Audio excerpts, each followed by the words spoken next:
Hello and welcome back to डिब्री की class. तो कैसे हैं आप सब?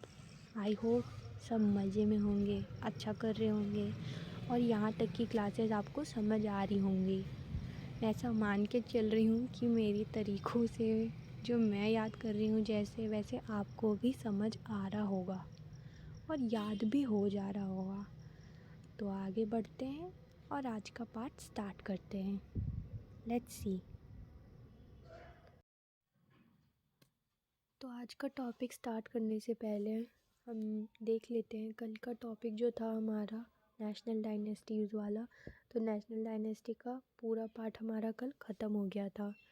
और यार आज आज मेरी तबीयत सही नहीं है तो हम रीजनल डायनेस्टी स्टार्ट करेंगे, पर आज सिर्फ़ और सिर्फ एक ही डायनेस्टी हम कवर कर पाएंगे, राजर्षि तुल्य कुल, जो छत्तीसगढ़ की पहली डायनेस्टी रहेगी, पहली रीजनल डायनेस्टी रहेगी।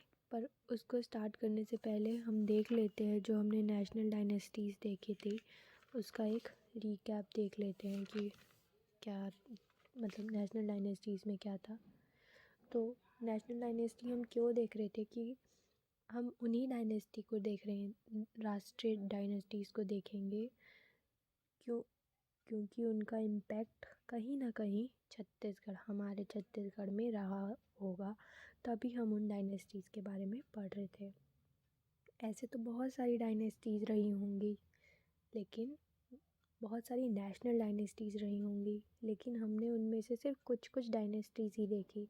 और उसका रीज़न सबसे बड़ा ये था कि उनका कोई ना कोई इम्पैक्ट छत्तीसगढ़ की हिस्ट्री में रहा था, इसलिए हम वो सारी डायनेस्टीज़ पढ़ रहे थे। तो उसमें सबसे पहला हमने देखा था मौर्य डायनेस्टी। मौर्य डायनेस्टी इस टाइम पे बहुत, इसका भी इम्पैक्ट था छत्तीसगढ़ पे बहुत ज़्यादा ही, और इस टाइम के बहुत सारे एविडेंस मिले हैं छत्तीसगढ़ से, इसलिए हमको ये देखना था। और एविडेंस वाला पार्ट को, और आपको ये सारा वीडियोस जो है वो पुरानी क्लासेस की वीडियो सारी आपको मिल जाएगी, जो पहले की पार्ट रहे हैं, जो पहले के टॉपिक्स हैं उनमें सब कुछ अच्छे से डिटेल में बताया गया है, तो आप प्लीज़ उनको रेफ़र करना। उसके बाद मौर्य के बाद हमने अगला डायनेस्टी देखा था सातवाहन डायनेस्टी। क्या था? सातवाहन डायनेस्टी। सातवाहन डायनेस्टी के बाद हम देखे थे कुषाण वंश या कुषाण डायनेस्टी। ठीक है, इसका भी इम्पैक्ट छत्तीसगढ़ में रहा। और सातवाहन एक ब्राह्मण डायनेस्टी थी। कहाँ की थी? साउथ में ये इसका इमर्ज हुआ था ये डायनेस्टी। और उसके बाद में जब इसका पतन हुआ था तो इसके बाद में नया डायनेस्टी साउथ में आया था, वो था वाकाटक डायनेस्टी। ठीक है, वाकाटक डायनेस्टी में हमने उसके मेजर रूलर्स के नाम देखे थे। उन रूलर्स के नाम देखने के बाद हम आ गए थे गुप्ता डायनेस्टी में। गुप्ता डायनेस्टी और वाकाटक डायनेस्टी के बीच में एक लिंक था, मैट्रिमोनियल लिंक बना था, ये हमने देखा था। उसके बाद गुप्त की पॉलिसी, समुद्रगुप्त जो कि नेपोलियन ऑफ इंडिया कहे जाते हैं, वो एक गुप्त रूलर थे समुद्रगुप्त, और उनकी जो साउथ एक्सपीडिशन की पॉलिसी थी वो भी हमने देख लिया था। तो ये वाला पार्ट हमारा ख़त्म ही हो गया था। हमने टोटल कितनी डायनेस्टीज़ देखी थी, रिकॉल करते हैं। मौर्य, फिर सातवाहन, फिर कुषाण, फिर वाकाटक और फिर गुप्त। टोटल 5 डायनेस्टी देखी थी। और इन 5 डायनेस्टी को बेटर यही रहेगा कि आप इसी क्रम में याद करें, नहीं तो मतलब आप आगे पीछे भी कर सकते हैं, वो आपकी मर्ज़ी है, पर आई वुड सजेस्ट कि आप इनको इसी सीरीज़ में याद करें। ठीक है, अब आज का टॉपिक हम स्टार्ट करते हैं, राजर्षि तुल्य कुल। ये जो था छत्तीसगढ़ का रीजनल डायनेस्टी था। कहाँ का था? छत्तीसगढ़ का। और ये सबसे पहला आने वाला फर्स्ट रीजनल डायनेस्टी था छत्तीसगढ़ का। ठीक है, इसलिए ये एक इम्पॉर्टेंट नाम है, पूछा जा सकता है कि छत्तीसगढ़ का पहला रीजनल डायनेस्टी कौन सा था। तो राजर्षि तुल्य कुल, राजर्षि तुल्य कुल वंश आप बोलेंगे। इसके फैक्ट्स देख लेते हैं।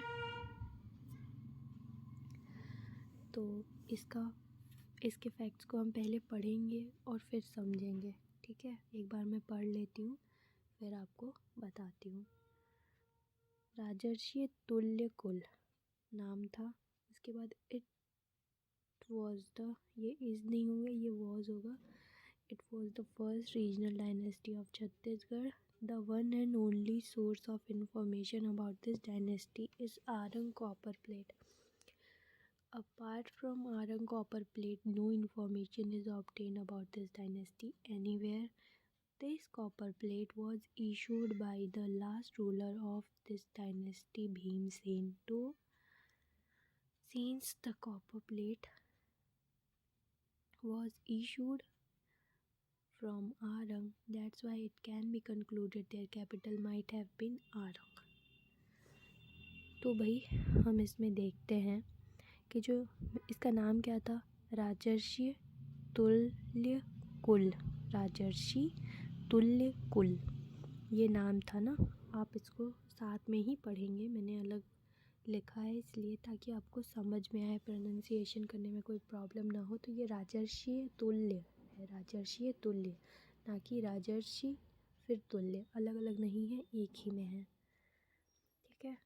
ये इसका नाम था। ये छत्तीसगढ़ की पहली रीजनल डायनेस्टी थी, ठीक। अभी तक जो हम देख रहे थे वो सारी नेशनल डायनेस्टी थी जिसका इम्पैक्ट छत्तीसगढ़ में था, पर अब जो हम देखेंगे वो छत्तीसगढ़ की ही डायनेस्टीज़ होंगी, ठीक है। तो इसके बारे में हमको कैसे पता चलता है कि ये छत्तीसगढ़ की पहली डायनेस्टी थी। तो इसका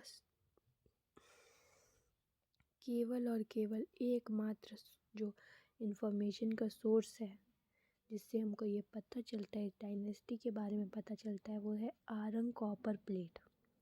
कॉपर प्लेट यानी कि ताम्रपत्र, ठीक है। ताम्रपत्र मतलब वो जिस पर लिखा जाता है ना, जो इन्फॉर्मेशन दी जाती है किंगडम के बारे में या उस डायनेस्टी के बारे में, जो कुछ भी इन्फॉर्मेशन होती है वो हमको किससे प्राप्त होती है, वो उस टाइम के या तो कॉइन्स वगैरह अगर मिले तो पता चलता है। और ये कॉपर प्लेट मिला था हमको, ठीक है, जो कि आरंग में मिला था। तो आरंग कॉपर प्लेट नहीं, सॉरी, आरंग में भी ये मिला था। और उसके बाद हम देखते हैं कि ये अगला जो पॉइंट है वो हमारा ये रहेगा कि apart from Arang copper plate no information is obtained about this dynasty anywhere. तो मैंने जैसे बताया आपको कि ये एकमात्र सोर्स था इसका, वो था कॉपर प्लेट से ही पता चलता था, ताम्रपत्र द्वारा ही इसके बारे में इंफॉर्मेशन मिली थी। अगर ताम्रपत्र को हटा दिया जाए, ये जो आरंग से प्राप्त हुई ताम्रपत्र है, अगर इस इंफॉर्मेशन को हटा दिया जाए तो इसके अलावा कहीं से भी कोई इन्फॉर्मेशन इस डायनेस्टी के बारे में नहीं मिलती है, ठीक है। यही एकमात्र सोर्स है, इस बात को ध्यान में रखिए। अगला देखते हैं, ये जो कॉपर प्लेट है इसको किसने इशू करा था। इसको उस पीरियड के, उस एरा के आखिरी रूलर जिसका नाम था भीमसेन द्वितीय। कौन? भीमसेन द्वितीय, उन्होंने इसको इशू किया था, ठीक है। Since the copper plate was issued from Arang, that's why it can be concluded their capital might have been Arang. और ये कहाँ से इशू की गई थी? आरंग से इशू की गई थी। ये भी एक फैक्ट है कि ये जो कॉपर प्लेट है, आरंग कॉपर प्लेट, इसको इसलिए बोला जाता है क्योंकि ये आरंग से इशू की गई थी।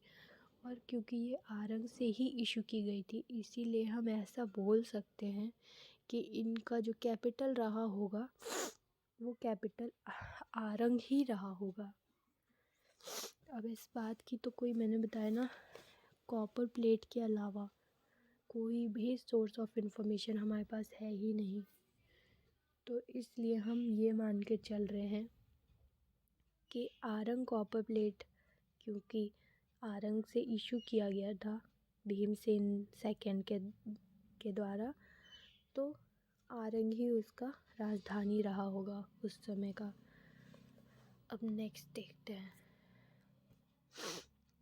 The information of 6 ruler of this dynasty is given in Arang copper plate. तो इस बात से हम ये पूरा पढ़ लेते हैं, फिर आपको मैं इसको समझाऊंगी one by one.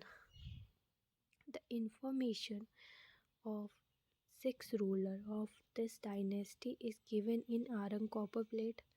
Since the name of the first ruler is सूरा, सूर्या को ना छुरी होता है ना, या सूरी वो था ना पिक्चर ओम, अरे यार कौन सा पिक्चर था, रब ने बना दी जोड़ी, उसमें एक सूरी कैरेक्टर था ना शाहरुख खान का, जो लीड कैरेक्टर था सूरी, उससे भी कनेक्ट कर सकते हो।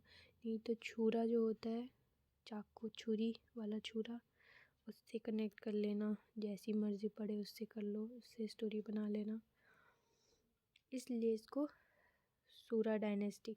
Since the name of the first ruler is Sura, that's why it is also called as Sura dynasty.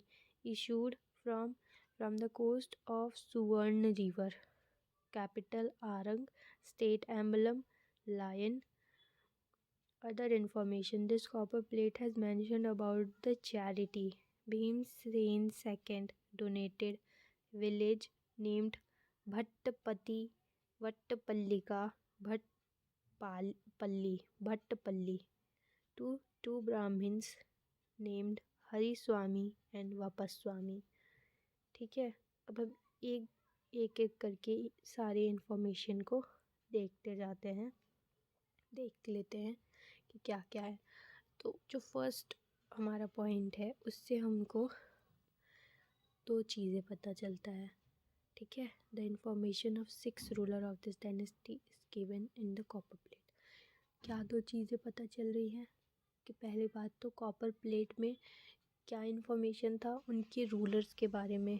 जो कॉपर प्लेट मिला था ना, तो उसमें क्या लिखा हुआ था, हमने पहले पढ़ा था कि वो जो लकड़ी मिला था, वुडन पिलर मिला था, कास्ट स्तंभ जिसका नाम था, तो उसमें क्या डिस्क्रिप्शन था, पहले हमने देखा था ना ये वाला पार्ट, उसमें डिस्क्रिप्शन था ना उस समय के एम्प्लॉयज़ का। बस ठीक वैसे ही ये जो कॉपर प्लेट मिला है यहाँ पर, उसमें रूलर्स के बारे में इंफॉर्मेशन है, और टोटल उस टाइम के 6 रूलर्स के बारे में, इस डायनेस्टी के 6 रूलर के बारे में इस आरंग कॉपर प्लेट में इंफॉर्मेशन मेंशन की गई है। ठीक है, scenes the name of the first ruler is सूरा, क्योंकि पहले रूलर का नाम सूरा था, इसीलिए इस डायनेस्टी को सूरा डायनेस्टी भी बोला जाता है। क्योंकि ये जो फर्स्ट रूलर था वो सूरा नाम था, सूरा को मैंने बोला कि या तो जो कैरेक्टर है सूरी उससे कनेक्ट कर लो, या छूरा जो होता है उससे कनेक्ट कर लो। ठीक है, तो इस डायनेस्टी का एक और नाम हमको पता चलता है, वो था सूरा डायनेस्टी। कौन सी डायनेस्टी को बोला जा रहा है, राजर्षि तुल्य कुल को ही सूरा डायनेस्टी के नाम से भी या सूरा वंश के नाम से भी जाना जाता था। ये 2 नाम थे उस डायनेस्टी के, और ये एक रीजनल डायनेस्टी थी छत्तीसगढ़ की, जिसका पहला नाम आप राजर्षि तुल्य समझेंगे और दूसरा नाम समझेंगे सूरा। ठीक है, अगला ये कहाँ से, ये आरंग कॉपर प्लेट को कहाँ से इशू किया गया था, तो आरंग तो ठीक है पता है, लेकिन कौन सी नदी, वहाँ पे ना नदी के किनारे ये सब मेंशन किया गया होगा उसमें, तभी लिखा हुआ है from the coast of Suvarna river. नाम क्या था उस नदी का, तो नाम था सुवर्ण। सुवर्ण, इस नाम को याद रखना, सुवर्ण रिवर के किनारे से, सुवर्ण रिवर के किनारे से ही ये कॉपर प्लेट को इशू किया गया था। इनका कैपिटल क्या था, आरंग, ये हमने पहले ही देखा है, और क्यों था ये कैपिटल ये भी हम देख लिए हैं। ठीक है, क्योंकि ये जो कॉपर प्लेट है आरंग से इशू किया गया था, इसलिए इसका इसका कैपिटल आरंग रहा होगा। इस बात की पुष्टि किसी ने भी नहीं की है, पर आरंग से मतलब ये जो कॉपर प्लेट मिला है, इस वजह से हम ऐसा बोल सकते हैं। स्टेट एम्बलम क्या था? लॉयन था। ये बातें सब दी गई होंगी ना, और भी इन्फॉर्मेशंस जो हैं, अदर इन्फॉर्मेशंस, वो भी हम देखेंगे। तो ये जो कॉपर प्लेट है, इसमें चैरिटी या डोनेशंस वगैरह जो हुए थे उस टाइम पे, उसके बारे में भी मेंशन किया गया है। ठीक है। अब मैंने पहले क्लासेस में आपको बताया है कि ये जो रूलर्स थे, अपने बारे में अच्छा अच्छा बताने के लिए कोई बुक लिखवा देता था, कोई कहीं पे कुछ लिखवा देता था कि आने वाली पीढ़ी को पता रहे कि इन्होंने क्या करा था, क्या नहीं करा था। तो बुरे काम वगैरह तो कोई भी नहीं लिखेगा काम्स को, तो अच्छे कामों को ही लोगों ने लिखवाया होगा। तो बस चैरिटी की बात भी मेंशन की गई है। जो भीमसेन सेकंड थे, लास्ट रूलर, उन्होंने गांव जिसका नाम था भट्टपति या फिर वट्टपल्लिका या भट्टपल्ली भी बोला जाता था। ये तीनों ही नाम में से कोई भी एक नाम को उठा के पूछ सकता है। नाम को ध्यान रखना। वो दो ब्राह्मण जिनका नाम था हरि स्वामी और वापा स्वामी, इनको ये गांव दान में दे देता है, डोनेट कर देता है। ठीक है। अब हम देख लेते, मैं इसमें मेंशन तो नहीं की हूँ, पर वो जो रूलर रहे थे, जो टोटल 6 रूलर के बारे में मेंशन था, उनका नाम हम देख लेते हैं। तो उनका नाम रहेगा, सबसे पहला रूलर और फाउंडर जो था वो सूरा था। सूरा के बाद आता है दैत्य एक, दैत, दयित, यज्ञ वाला, दयित, दैत वन। उसके बाद विभीषण, उसके बाद भीमसेन प्रथम, फिर दैत्य द्वितीय यानी कि दैत सेकंड, फिर आता है भीमसेन सेकंड। ठीक है। इतने यही 6 रूलर्स थे। नाम भी एक से बढ़ के एक है। सूरा भी असुर वाला समझे। फिर दैत्य का नाम है ही। विभीषण भी राक्षसों के कुल से ही थे। भीम भी एक राक्षस थे, मतलब वो महाभारत वाले भीम की बात नहीं है। महाभारत वाले भीम की बात इस समय मैं नहीं कर रही हूँ। एक राक्षस थे ना, वो जो भीमा शंकर हमारा ज्योतिर्लिंग है ना, तो भीमा शंकर में क्या होता था, भीम जो राक्षस था उसको मार के बने थे भीमा शंकर। भीम मार के हुए भीम शंकर, ये पढ़ लेना जो, या फिर शिव पुराण वगैरह में देखोगे तो पता लगेगा। भीम भी एक राक्षस ही था। फिर दैत सेकंड, दैत नंबर 1, फिर दैत नंबर 2 आ जाता है, फिर भीमसेन सेकंड आते हैं। सारे के सारे लोगों का नाम राक्षसों के नाम पर ही था। सूरा, असुर, फिर दैत, तो दैत होता ही है। दैत 1 विभीषण, भीमसेन 1, दैत 2 भीमसेन 2। चाहो तो इसको स्लो डाउन करके लिख लेना नाम। ठीक है। नेक्स्ट पॉइंट देखते हैं। तो इसमें हम देखते हैं, historian Hira Lal had identified this place as Bargarh. Pronunciation मेरी थोड़ी गलत हो गई, वो है Bargarh village. Bargarh village which is situated at east to Arang district 30 मील from आरंग। ठीक है। ये भी एक इन्फॉर्मेशन जो है, अदर इन्फॉर्मेशन हम देख रहे थे ना, उसमें से ये लास्ट वाला पॉइंट है। Bhimsen donated 2 villages named Bhattapalli, Vattapallika, Bhattapalli to 2 Brahmans, Hariswami and Vapa Swami. के बाद अगला पॉइंट जो हमारा रहेगा वो ये था कि historian Hira Lal had identified this village as Bargarh village which is situated at east to Arang district 30 मील फ्रॉम आरंग। तो हिस्टोरियन का क्या नाम था? हीरा लाल, जिसने इस जगह को बरगढ़ विलेज बोल के इस जगह को आइडेंटिफाई किया था कि ये वही जगह रही होगी, जो कि आरंग से कुल 30 मील दूर है। कितनी दूर? 30 मील। और ये आरंग से ईस्ट की ओर इतनी दूर है ना। ठीक है, अब अगला कुछ पॉइंट है, हम वो भी देख लेते हैं। इनका रूलिंग पीरियड क्या था। अब हमको ये इसलिए देखना है क्योंकि the difference found regarding the ruling period of this dynasty, अलग अलग इतिहासकारों का अलग अलग मानना है कि ये अलग अलग टाइम पीरियड इस डायनेस्टी का रहा होगा। ये जो हिस्टोरियन के बीच का कॉन्फ्लिक्ट है यही सिलेबस बढ़ा देता है, मैं आपको पहले से ही बताते आ रही हूँ। यहाँ पर भी इस इनके रूलिंग पीरियड के बारे में कॉन्फ्लिक्ट है, इसीलिए हमको ये देखना है। ठीक है, आगे देखते हैं क्या है। The article of this copper plate was first published in Epigraphica Indica by Hira Lal, and he read it 282 Gupta calendar. The another historian, Dr. Mirashi, had deciphered it 182 Gupta calendar. ये important है ना, deciphered यानी कि उनने पढ़ा था, ये एक इम्पॉर्टेंट पॉइंट है, इसीलिए इसको बता रहे हैं। Most of the scholars are agreed to the view of doctor Mirashi. Their ruling period was around 4th to 5th century। ठीक है, क्या होता है ना कि जो copper plate, the article of this copper plate was first published in Epigraphica indica. जो Epigraphica indica है उसमें सबसे पहले बार ये कॉपर प्लेट के बारे में आर्टिकल पब्लिश किया गया था। किसके द्वारा किया गया था? भाई हीरा लाल।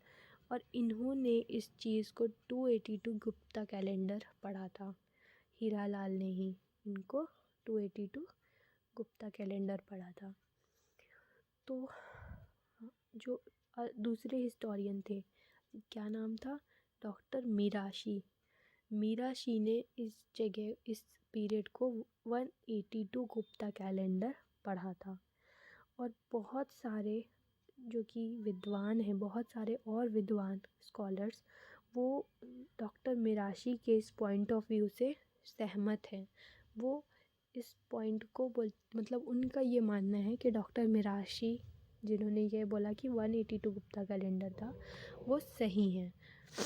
ठीक है, और जो ये इसका रूलिंग पीरियड था वो मतलब वो 4th से 5th सेंचुरी के अराउंड रहा होगा, ऐसा मोस्ट ऑफ द स्कॉलर्स यानी कि मोस्ट ऑफ द स्कॉलर्स इस बात से एग्री करते हैं, इस बात को मानते हैं।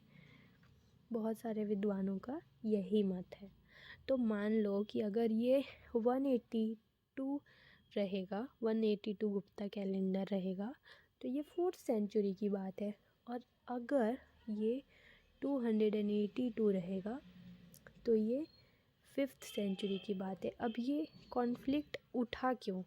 क्योंकि कॉपर प्लेट बहुत पुरानी हो चुकी है, और क्योंकि वो पुरानी हो चुकी है तो वो 1 लिखा हुआ है या 2 लिखा हुआ है, इस बात को समझ पाना ध्यान से ये पॉसिबल नहीं था, इसीलिए ये डिफरेंस है।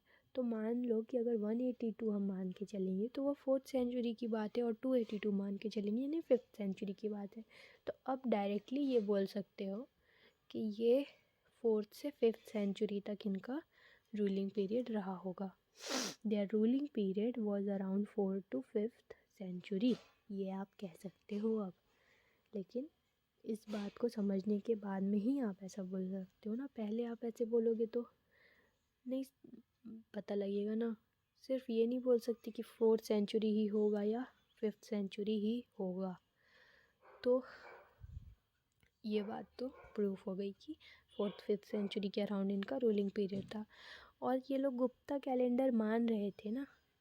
आपने अगर एक चीज़ नोटिस की होगी तो दोनों ही हिस्टोरियन इसको गुप्ता कैलेंडर पढ़ रहे थे, और गुप्ता कैलेंडर मेंशन है तो फिर उन्होंने गुप्ता लोगों की अधीनता स्वीकार करी होगी, तभी तो ये गुप्ता कैलेंडर पढ़ रहे हैं। तो ये बात रही कि उनका डोमिनेंस गुप्ता एरा का इस डायनेस्टी में भी था। तो आज का टॉपिक बस यहीं तक है, इतना ही हम पढ़ेंगे, बाकी चीज़ें हम कल देखते हैं। तो बाय बाय, थैंक यू। अपना अपना ध्यान रखो, ठंड बहुत ज़्यादा पड़ रही है अभी भी, तो ज़्यादा बाहर मत घूमो, नहीं तो मेरे जैसे हालत ख़राब हो जाएगी ठंड से। चलो bye bye, take care, good night.